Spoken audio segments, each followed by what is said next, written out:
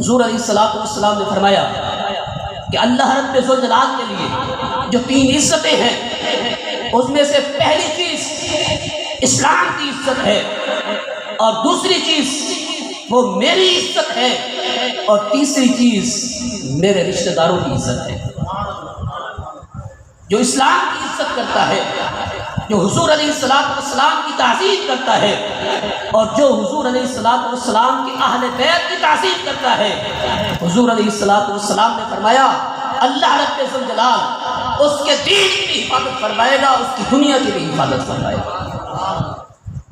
دین کو محفوظ کرنا چاہتے ہو، دنیا کو محفوظ کرنا چاہتے ہو، تو پھر تمہیں اسلام کی بھی عزت کرنی پڑے گی، اور حضور علیہ السلام کی بھی عزت کرنی پڑے گی، حضور علیہ السلام کے اہل بیت کی بھی عزت کرنی پڑے گی، جن کے دل کے اندر ان 3 چیزوں کی عزت ہوتی ہے۔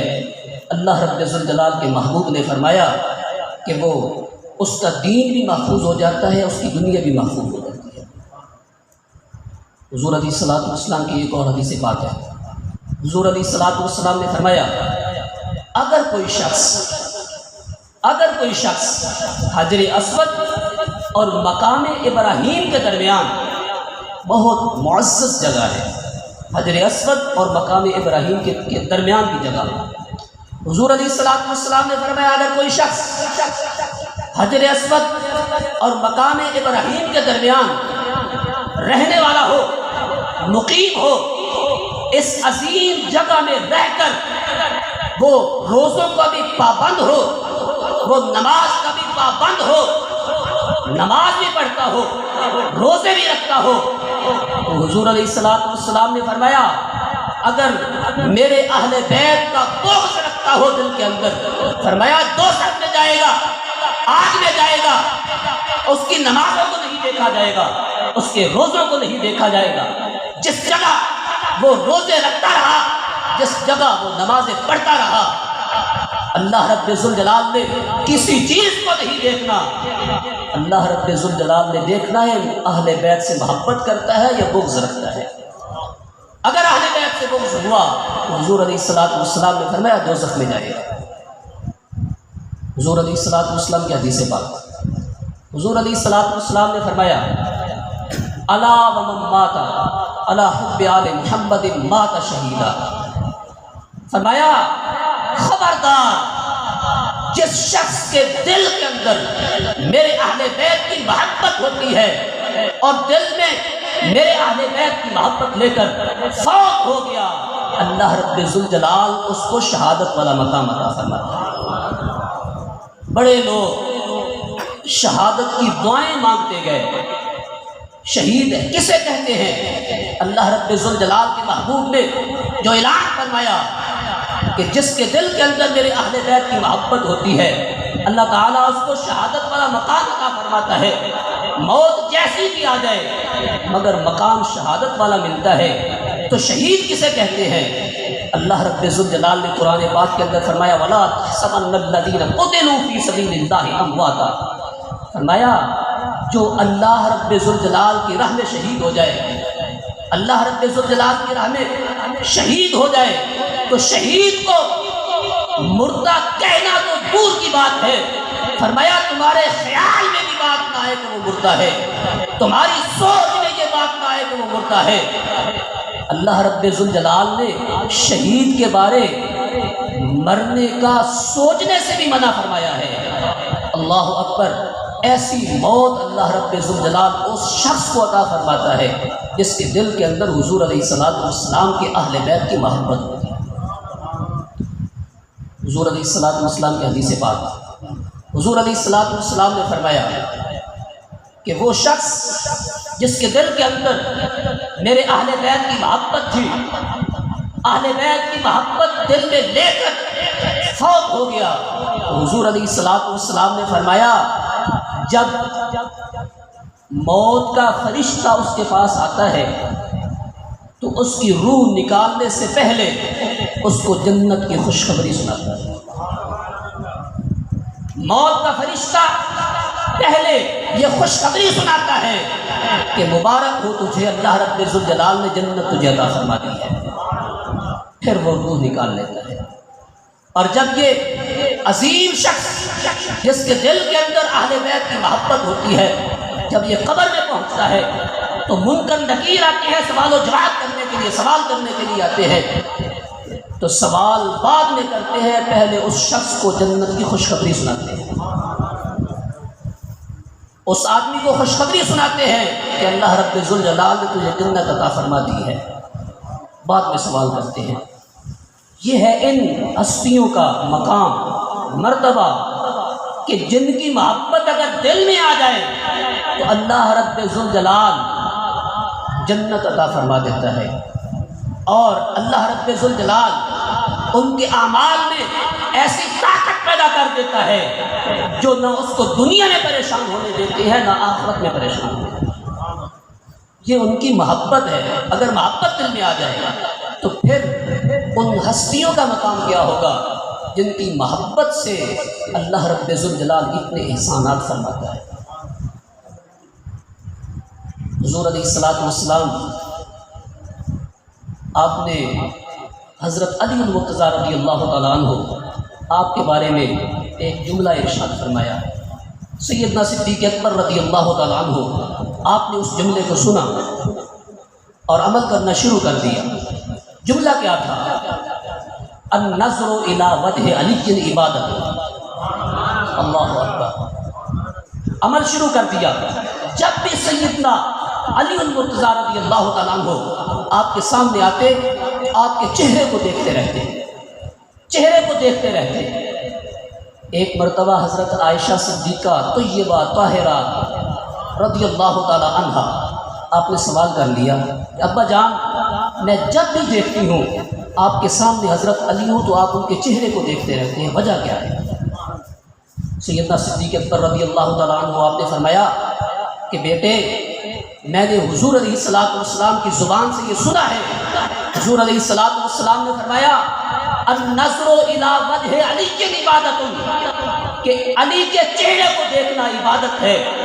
اس دن سے میں علی کے چہرے کو ہی دیکھتا رہتا ہوں، اس لیے کہ جتنی دیر میں علی کے چہرے کو دیکھتا ہوں میں عبادت میں رہتا ہوں۔ جب حضور علیہ الصلوۃ والسلام نے یہ فرمایا کہ النظر الی وجہ علی عبادت، صحابہ نے عرض کیا رسول اللہ صلی اللہ تعالیٰ علیہ وسلم، اگر کوئی شخص حضرت علی المرتضیٰ رضی اللہ تعالیٰ عنہ کے چہرے کو نہ دیکھ سکے وہ اس عبادت سے محروم رہے گا۔ حضور علیہ الصلوۃ والسلام نے فرمایا اے میرے صحابہ، ذکر علی عبادت، فرمایا علی کا ذکر کرنا بھی عبادت ہے۔ جن کا ذکر کرنا عبادت ہو، آپ سمجھے اپنے آپ کو یقین سے کہ آپ عبادت میں بیٹھے ہیں۔ حضرت علی المرتضیٰ رضی اللہ تعالیٰ عنہ آپ کا ذکر کرنا بھی عبادت ہے۔ کیسی عظیم ہستیاں ہیں کہ جن کے چہرے کو دیکھنا بھی عبادت ہے، جن کا ذکر کرنا بھی عبادت ہے۔ اللہ رب ذوالجلال نے ان کو مقام کیسا عطا فرمایا۔ حضرت محی الدین ابن عربی انہوں نے مسافرات الاخیار کے اندر ایک بات نقل کی ہے۔ کیا لکھتے ہیں؟ یہ ہے کہ جو شخص حضور علیہ الصلوۃ والسلام کی آل کی مدد کرتا ہے اللہ رب ذوالجلال اس کو کیسا انعام عطا فرماتا ہے۔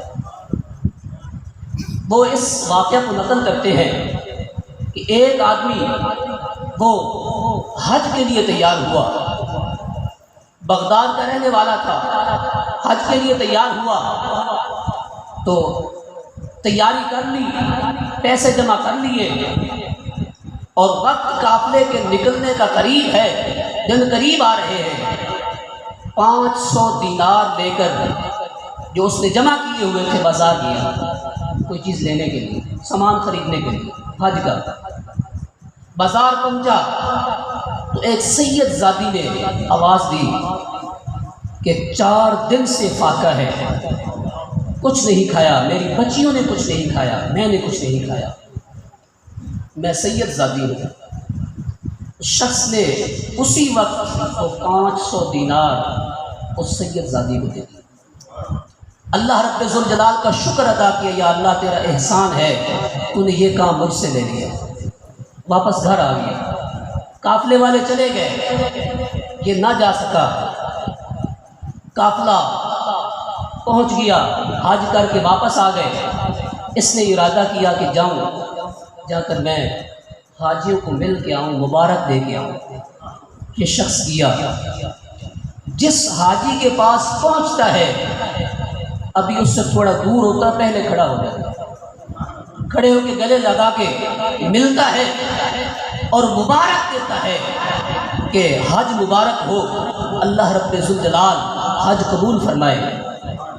یہ سن کے حیران ہو رہا ہے، جس کو بھی ملتا ہے وہ یہی کہتا ہے، حج کی مبارک دیتا ہے اور حج کے قبول ہونے کی دعا کرتا ہے۔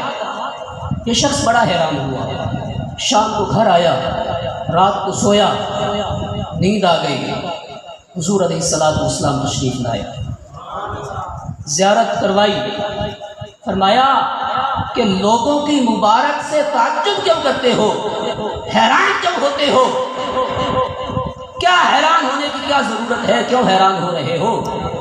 اللہ رب ذوالجلال نے تیری شکل کا ایک فرشتہ بنا دیا ہے، قیامت تک ہر سال کو حج وہ کرے گا، اللہ رب ذوالجلال اس کا ثواب تجھے عطا فرمائے۔ جو تجھے مبارک دے رہے تھے وہی فرشتہ تھا، تیری شکل کا، وہ ان کے ساتھ حج کر رہا تھا، تمام ارکان ادا کر رہا تھا، اسی وجہ سے وہ تجھے مبارک دے رہے ہیں، اور تو مبارک کا مستحق ہے۔ جو تو نے عمل کیا ہے اللہ رب ذوالجلال نے بھی اس کو پسند فرمایا ہے، اور اللہ رب ذوالجلال کے محبوب نے بھی پسند کیا ہے۔ اللہ رب ذوالجلال نے اجر یہ عطا فرمایا ہے کہ اللہ تعالیٰ نے ایک فرشتہ پیدا فرما دیا ہے تیری شکل کا، قیامت تک ہر سال حج وہ کرے گا، اللہ رب ذوالجلال ثواب تجھے عطا فرمائے گا۔ یہ ہے اہل بیت سے محبت کا صلہ۔ آخر میں جن لوگوں کے دل کے اندر اہل بیت کی محبت نہیں ہوتی، ان کا انجام کیا ہوتا ہے، یہ آپ کے سامنے عرض کر کے اجازت چاہوں گا۔ حضور علیہ السلام کی حدیث بات، حضور علیہ السلام نے فرمایا، الا ومن مات علی بغض آل محمد جاء یوم القیامہ مکتوبا عینیہ آیس من رحمت اللہ۔ حضور علیہ السلام نے فرمایا کہ جو شخص اہل بیت سے بغض رکھتا تھا، اسی حال میں فوت ہو گیا، قیامت کے دن جب وہ میدان حشر میں آئے گا، اس کا حال یہ ہوگا کہ اس کی دونوں آنکھوں کے درمیان لکھا ہوگا، یہ اللہ رب ذوالجلال کی رحمت سے مایوس ہے، اللہ رب ذوالجلال کی رحمت سے محروم ہے۔ دیکھو، اہل بیت کی محبت دل میں ہو، انسان کو دنیا میں بھی عزت ملتی ہے اور مرنے کے بعد بھی عزت ملتی ہے، مگر اگر اہل بیت کی محبت نہ ہو، اللہ رب ذوالجلال دنیا میں بھی ذلیل کر دیتا ہے، اور آخرت میں جب میدان حشر میں آئے گا، سب لوگ دیکھیں گے، اس کے پیشانی پر لکھا ہوگا اللہ رب ذوالجلال کی رحمت سے مایوس ہے۔ اور حضور علیہ السلام کی حدیث سے بات، حضور علیہ السلام نے فرمایا کہ جو شخص اہل بیت کا بغض دل میں رکھ کے فوت ہوتا ہے، جب وہ مرتا ہے تو اس کو موت کافر کی آتی ہے، وہ کفر میں مرتا ہے، اللہ رب ذوالجلال اس کو کافر والی موت عطا فرماتا ہے۔ اللہ اکبر! اہل بیت کی محبت اگر دل میں ہو تو انسان نجات پا جاتا ہے۔ حضور علیہ السلام کی حدیث پاک، حضور علیہ السلام نے فرمایا کہ جس شخص کے دل کے اندر اہل بیت کا بغض ہو، وہ جنت کی خوشبو تک نہیں سونگھ سکے گا، اللہ رب ذوالجلال اتنا دور اس کو دوزخ میں ڈالے گا کہ جہاں جنت کی خوشبو بھی نہیں آئے گی۔ اللہ! اس لیے اگر اپنی دنیا کو بھی سنوارنا چاہتے ہو اور اپنی آخرت کو بھی سنوارنا چاہتے ہو، تو پھر اس کا ایک طریقہ ہے کہ حضور علیہ السلام کی اہل بیت سے محبت کرو، حضور علیہ السلام کے اصحاب سے پیار کرو۔ جب حضور علیہ السلام کی اہل بیت کی محبت دل میں ہوگی حضور علیہ الصلوۃ والسلام کے اصحاب کی محبت ہوگی، اللہ رب ذوالجلال دنیا میں بھی عزت عطا فرمائے گا اور مرنے کے بعد بھی اللہ رب ذوالجلال عزت عطا فرمائے گا۔